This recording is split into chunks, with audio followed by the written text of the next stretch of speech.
की मेहर से इस सारी दुनिया को कोई ना कोई आस लगी हुई है। किसी को अपने ज़मीन जायदाद की आस लगी है कि मैं ज़मीन जायदाद बढ़ाऊं, किसी को अपनी और नौकरी की लगी है, किसी को बिजनेस की लगी है, किसी को और कोई प्रेम की लगी है, किसी को बेटी बेटाओं की लगी है। सारी दुनिया को आस लगी है और आस में ही सभी जीते। चाहे कोई अच्छा काम करता है, चाहे बुरा करता है, आस सबके लिए है। लेकिन वो आस मुबारक है जो मालिक के दर्शन के लिए आस जिनको लगी है। वो मुबारक है दिल जिनके अंदर मालिक की मेहर से उस मालिक से मिलने के लिए तड़प लगी है।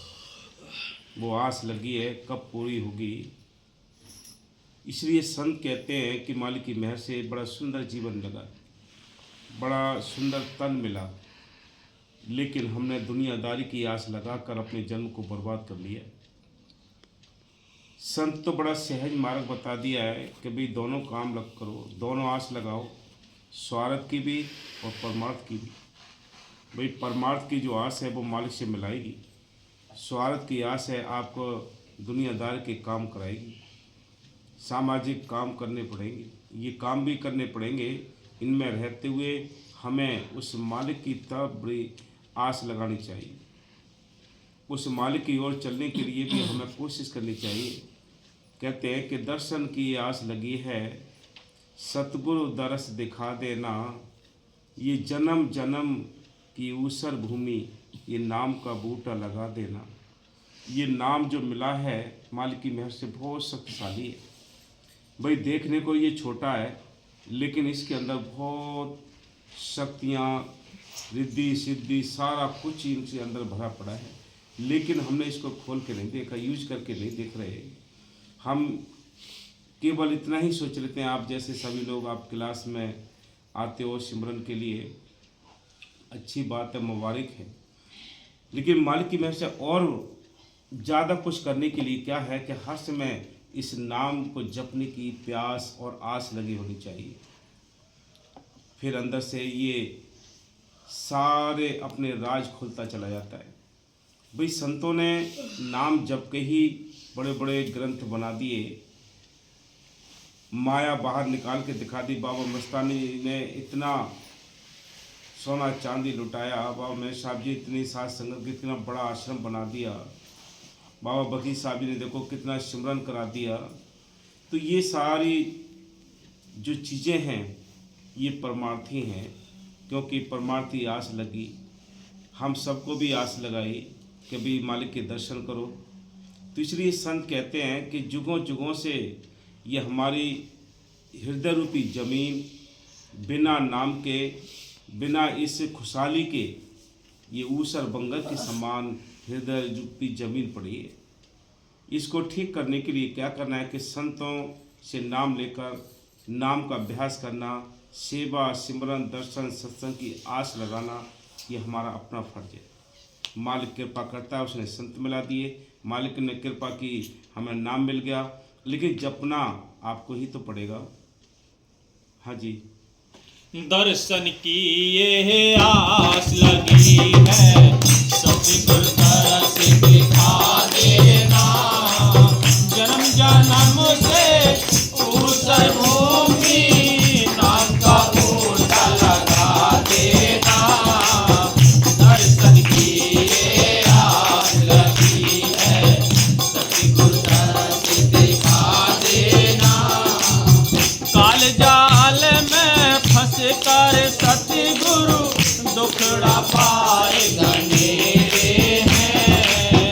काल जाल में फंस कर सतगुरु दुखड़ा पाए गनेरे हैं। चोर राह को रोक खड़े हैं, जन्म जन्म के बैरी मेरे हैं। अपने अपने काम करावे, अपने अपने काम करावे।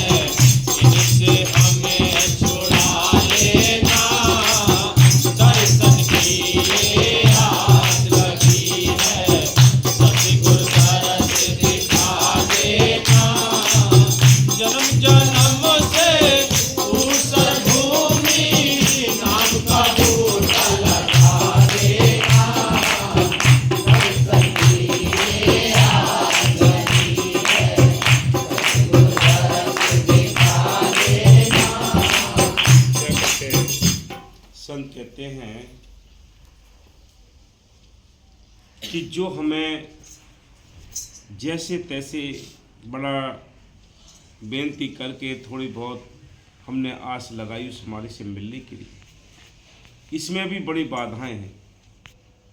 काल कदम कदम पर बाधाएं डालता है, कदम कदम पर टेंशन देता है, ताकि किसी का मन उस मालिक की ओर चलने के लिए, सेवा करने के लिए, सिमरन करने के लिए, दर्शन करने के लिए ना हो। काल ने बड़े सुंदर तरीके से जाल बिछाकर हम सबको कैद किया है। चारों ओर पहरे लगा रखे हैं। काम, क्रोध, लोभ, मोह, अहंकार, ये पहरेदार बड़े शक्तिशाली हैं। संत कहते हैं कि ये बैरी हमसे अपना अपना काम कराते हैं, और तो इसकी काम की बाल बच्चे लोभ मोह के जायात यानी लोभ की दुश्मन इसके तमाम तरह के बंधन ही बंधन लगा रखे हैं। इसलिए संत कहते हैं कि ए इंसान, इन बंधनों को कैसे हम काटें, कैसे तोड़ें, ये केवल मालिक की कृपा के ऊपर निर्भर करता है कि जब मालिक की कृपा होती है तब जीव आज़ाद होता है।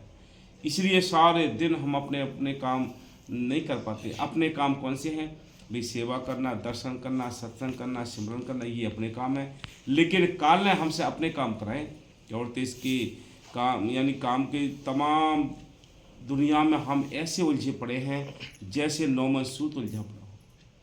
संतों ने साफ लिखा, बाबा मेरे साहब जी बार बार समझाया करते थे कि ये आत्मा ऐसे उलझी पड़ी है जैसे नौमन सूत उलझा पड़ा हो, कि उसको कैसे सुलझाएं। तो हम सब ऐसे कैद हैं, ऐसे कैद खाने में कैद हैं कि हमें निकलने का कोई रास्ता नहीं छोड़ा। उसने सारे रास्ते बंद कर रखे हैं। इसलिए संत कहते हैं कि ये अपने अपने दुश्मन काम कराते हैं।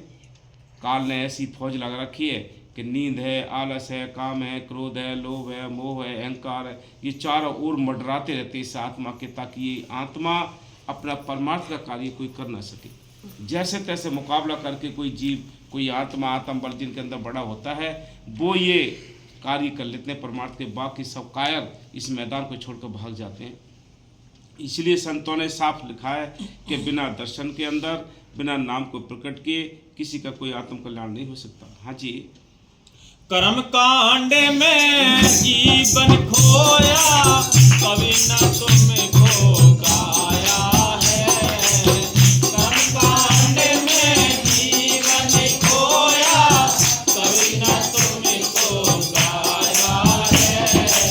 भटक रहा हूँ जग में सतगुरु, कहीं न तुमको पाया है। भटक रहा हूँ जग में सतगुरु, कहीं न तुमको पाया है। आकर कहाँ पकड़े हो सतगुरु, आकर कहाँ पकड़े हो सतगुरु, हमको राह दिखा देना। दर्शन की ये आस लगी है, सतगुरु दर्शन दिखा देना। जन्म जन्म से ऊपर भूमि, नाम का बूटा लगा देना।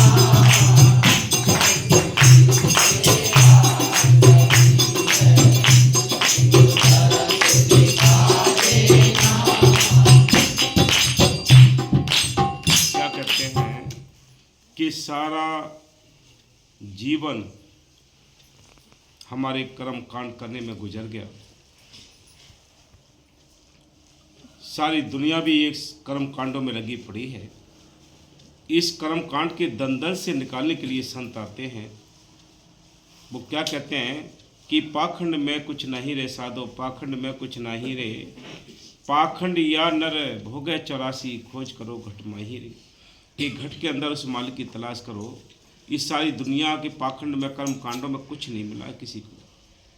अगर इनमें मिल गया होता तो फिर संतों की यहाँ इस संसार में आने की क्या आवश्यकता थी? फिर तो इन कर्म कांडों से मालिक मिल जाता।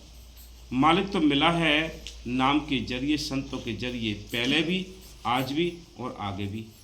बिना संतों के और बिना नाम के कोई अपने घर वापस नहीं गया है। हर एक युग में संत आए हैं, हर एक युग में संतों ने नाम जपाया है। आज भी जपा रहे, पहले भी जपाया, आगे भी जपाएंगे। बिना नाम के किसी को अपने घर जाने का रास्ता नहीं मिलता। इसलिए हमारा जीवन कर्म कांडों में गुजर गया है। कर्म कांड करते करते हम अपना जो जन्म है बर्बाद कर गए। इस 84 में धक्के खाने के लिए हमने जगह बना ली। हाँ जी, छोटे छोटे कर लेना। लगी है जलता है जीवन सारा, चारों ओर से आग लगी है, जलता है जीवन सारा। तपती हुई जन्मों की भूमि, वर्षा दो अमृत धारा। तपती हुई जन्मों की भूमि, वर्षा दो अमृत धारा। विषयों की ये आग लगी है, विषयों की ये आग लगी है, आकर इसे बुझा देना। दर्शन की ये आग लगी है, सतगुरु दर्श दिखा देना। हाँ, दोबारा सुना। तपती हुई जन्मों की भूमि, वर्षा दो अमृत धारा। संत कहते हैं, संतों ने एक इशारा दिया है कि ये हृदय रूपी जमीन और ये संसार, ये मृत लोग विषय विकारों में तप रहा है। अशांति अशांति हाय हाय हो रही है संसार में। किसके पास शांति है, किसके पास संतोष है, किसके पास क्षमा है, किसके पास दीनता है, ये सारा जल चुका है। इसलिए संत कहते हैं कि जिनके पास ये हथियार हैं, शील, क्षमा, संतोष, विवेक, दीनता, गरीबी, जिनके पास ये हथियार हैं, वो इस युद्ध के मैदान में मजबूती के साथ इस भक्ति के मार्ग में लड़ रहे हैं। जिन पर ये हथियार नहीं, शील, क्षमा, संतोष, विवेक, दीनता नहीं, वो हाय हाय करके उनके जन्म बर्बाद हो रहे हैं। आग लगी पड़ी है विषयों की, कैसी इंद्रियों की आग लगी है, कैसे कैसे स्वाद हम लेते हैं। संसार में आग ही आग लगी पड़ी है, लेकिन संत इस आग को बुझाने के लिए उस मालिक के हुक्म से आते हैं। मालिक अपने संतों को भेजता है इसलिए कि यहाँ अमृत वर्षा करने के लिए भेजता है, तसल्ली देता है। संत आकर हमें समझाते हैं कि चलो भाई, चुपके से नाम दिया कि चलो भाई अपने घर चलो। इसलिए संत कहते हैं कि ये तपती हुई जन्मों की भूमि, वर्षा दो अमृत धारा। आत्मा कहती है कि मालिक, मेरा हृदय रूपी जमीन भी तप रहा है विषयों की अग्नि से, संसार भी विषयों की अग्नि से तप रहा है। ऐ मालिक, तुम दया करो, थोड़ी शांति आ जाए, अमृत की वर्षा कर दो। ये बेनतियां हमने मालिक से करनी है। इसलिए संत कहते हैं कि भाई बड़ा सुंदर मौका मिला है, लेकिन फिर भी हम ऐसे देश में उलझे पड़े हैं, ऐसे मृतलोक में उलझे पड़े हैं जहाँ हाहाकार हो रही है, जहाँ कर्मों का लेखा जोखा हो रहा है। ये हम सब कर्जदारी तो हैं। हम आंखें बंद करके देखें तो सारी दुनिया ऐसा विचरण कर रही है जैसे पानी में कोई कीड़े मकोड़े होते हैं, ऐसे ही हमारा हाल है। वो छोटे कीड़े और हम बड़े कीड़े हैं। लेकिन है तो 84 के लाख जूनियों में ही भाई छुटकारा हो जाता तो अपने घर होते। कुछ अच्छे कर्म हैं, कुछ बुरे कर्म हैं, इसलिए इस मृतलोक में हम अपने कर्ज अदा कर रहे हैं। हाँ जी। विषयों की ये आग लगी है, आकर इसे बुझा देना। दर्शन की ये आग लगी है, सतगुरु दर्श दिखा देना।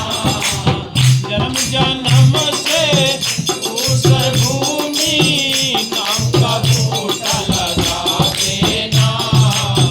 दर्शन की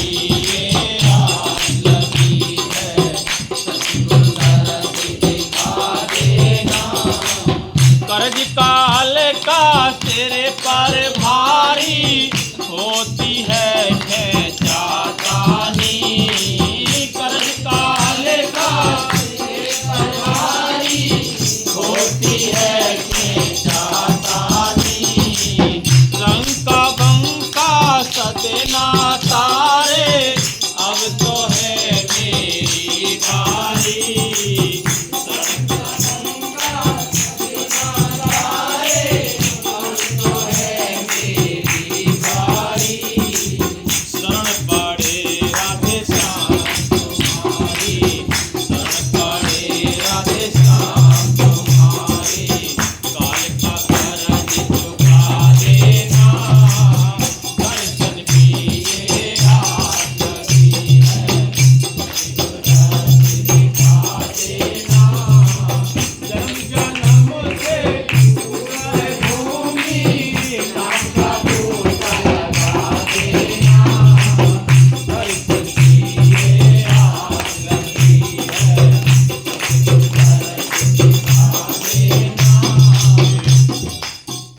कर्ज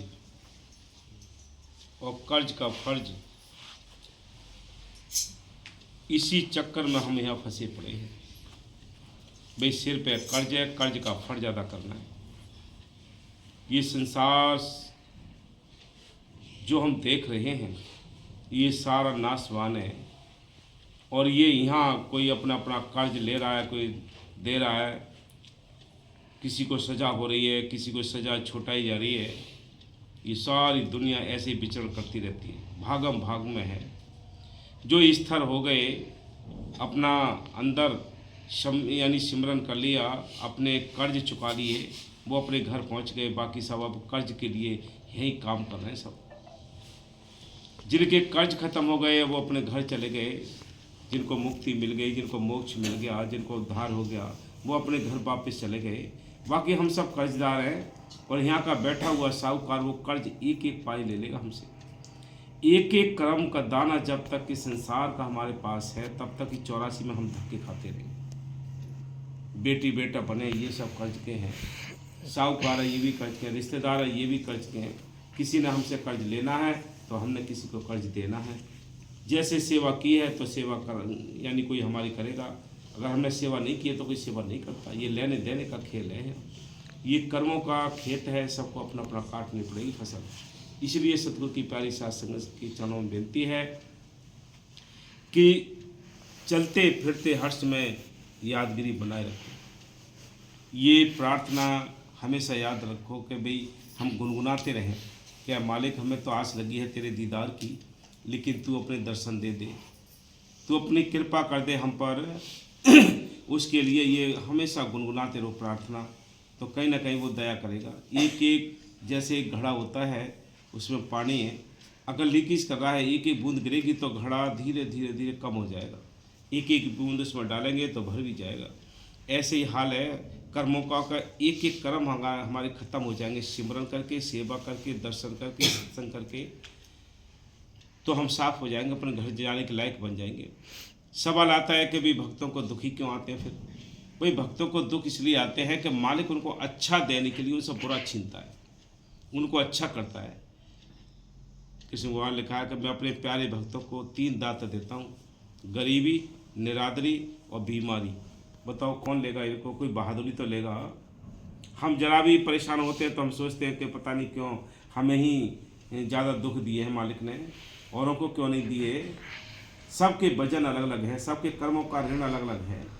ये कर्ज तो मालिक ही दया मेहर करके ख़त्म कर सकता है, जब उसकी कृपा होगी, हमारे अपना जोश होगा, हमारी आस लगी होगी, तो जरूर मालिक हेल्प करेगा। हम अपना काम करें तभी कुछ हो सकता है, बाकी कुछ नहीं हो सकता। कर्ज की गठरी भारी है सिर्फ। इसलिए मालिक की मेहर से जो साथ संगत क्लास में आती है, मालिक की मेहर से जैसे भी हो क्लास में बैठते हैं और ये मजलिस होती है, तो आप सभी से बेनती है कि बड़े बहादुर हो कि आपको मालिक की मेहर से संत मिले, नाम मिला और नज़दीक दरबार मिला। ये बहुत अच्छी बात है। आप सबको पता नहीं है कि हमें पता है कि ये कितनी आपको तसल्ली देता है, कितने अंदर मालिक की मेहर से आपको कर्मों का लेखा जोखा कम होता है। वैसे तो हमें दिखाई नहीं दे कि हमारे कोई कर्म नहीं है, हमने कोई बुरे कर्म नहीं किए हैं। जुगों जुग के कर्म हमारे सिर पर लदे हुए हैं।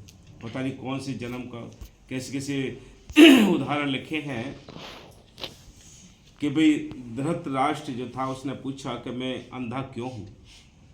कृष्ण भगवान ने कहा कि आप थोड़े पीछे जाकर देखिए कि मैंने 100 जन्मों में कोई भी ऐसा कर्म नहीं किया है जिसकी वजह से मेरे को ये सजा मिली। तो कृष्ण भगवान ने कहा कि 106 जन्म में देखो, आप बताओ, एक जन्म का 106 जन्म में जाकर वो कर्म आज भोगना पड़ रहा होगा। तो इसलिए संत कहते हैं कि भाई यहाँ कर्मों का खेत है, कर्म तो सबको अपने अपने काटने पड़ेंगे। मालिक की मेहर है, दया मेहर है कि उसकी जो हमें संत मिल गए। ना सारी दुनिया कर्म कांड में अपना जन्म बर्बाद करती है, किसी को पता है? न संतों से मिलने की चिंता है, न नाम की चिंता है, वैसे लगाए जा रहे हैं, बस कर्म कांड करते जा रहे हैं। तो मालिक की मेहर से सभी शासन की चरणों में बेनती है, बस इसी तरह लगे रहो। धन धन सतगुरु।